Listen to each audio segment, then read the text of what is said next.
السادة المشاهدين، السلام عليكم.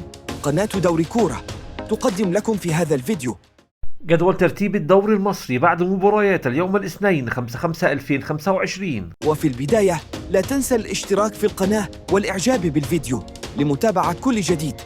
وأسفرت مباريات اليوم عن النتائج التالية: تعادل الزمالك والبنك الأهلي بهدفين لكل فريق، وفوز سيراميكا كليوباترا على بتروجيت بهدفين مقابل لا شيء.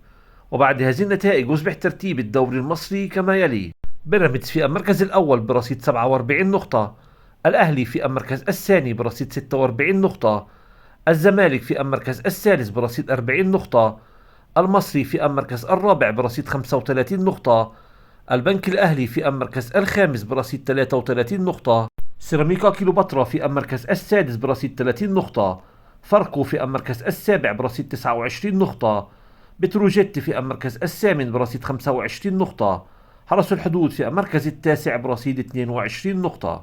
إذا عجبك الفيديو لا تنسى الاشتراك في القناة والإعجاب بالفيديو وتفعيل زر الجرس لمتابعة كل جديد.